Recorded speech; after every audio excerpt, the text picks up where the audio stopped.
بسم الله الرحمن الرحیم با اعتبار صفت کی جمله چی قسم کا ہوتا ہے.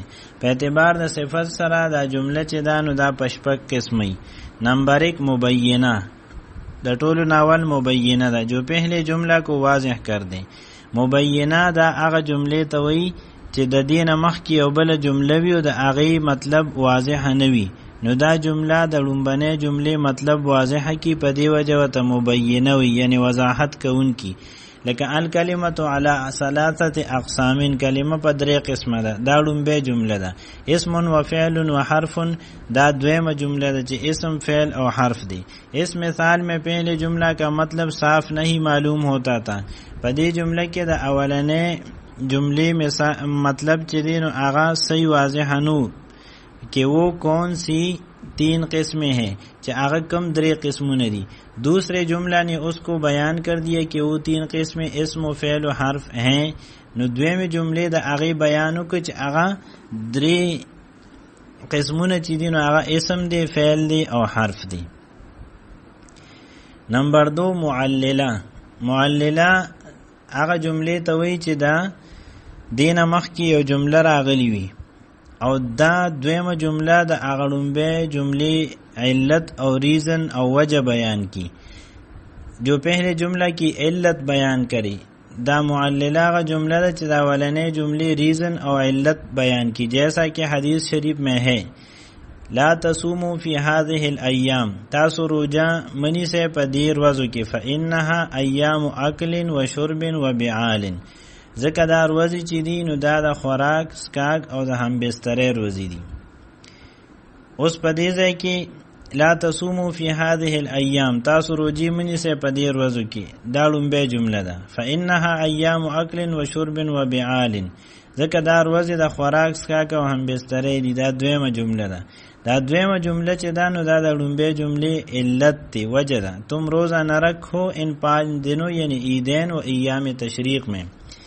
د وړو کې اختر ورځ د غټ اختر ورځ 2 ورځې شوي او غټ اختر پسې 3 ورځې نورې دا 15 ورځې شوي اس لیے کہ وہ کھانے پینے اور جماع کے دن ہیں.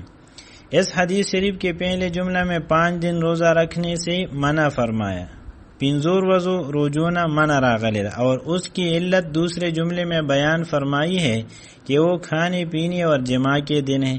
په دویمه جمله کې د هغه علت بیان کړی دی. په دې وجه د دویمه جملې ته معلله وي. 3 نمبر معترضه جو 2 جملوں کے درمیان بے جوڑ واقع ہوں. 2 جملې راغلی وي د دواړو جملو په منځ کې دریمه جمله راغلی وي.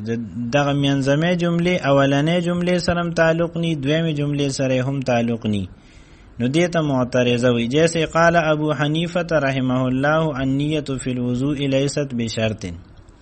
پدیزه کہ قال ابو حنیفہ یو جمله ده النیت فی الوضوء لیست بشرط دا بل جمله ده. د دواړو په منځ کې رحمہ اللہ دریمه جمله راغلی ده. اس مثال میں رحمہ اللہ جمله معترضه ہے. دا جمله معترضه ده کہ پہلے اور بعد کے کلام سے اس کا کوئی تعلق نہیں.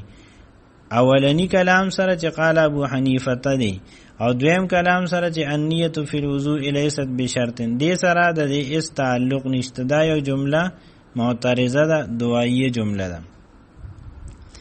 نمبر 4 مستأنفہ.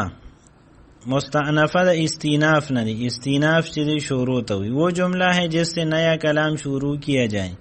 دا هغه جمله ده چې د دین نوې کلام شروع شي. جیسے الکلمه علی 3 اقسام کلمه په 3 قسمه ده. نو دا داسې جمله ده چې د دین کلام او عنوان او مضمون شروع کیږي. اس کو جمله ابتدائیه بھی کہتے ہیں اور دیتا جمله ابتدائیه هم ویل شي. نمبر 5 حالیہ. وہ جمله ہے جو حال واقع ہو. حالیہ هغه جمله ده چې دا حال واقع شوی وي. جیسے جاءنی زید وهو راکب زید ما تراغه وهو راکبون دا سے حال کی دا سے حالت کی چې هغه سورو پسورلې. نو هو راکبون چې دی دا د زید حالت بیانی په دی وجه هو راکبون دا جمله چې دا جمله حالیه ده. معطوفہ وہ جملہ ہے. معطوفہ هغه جمله ده جو پہلے جمله پر عطف کیا جائے چې په اولنې جمله باندې د دې عطف وکړي شي. جیسے جاءنی زید و ذهب عمرو.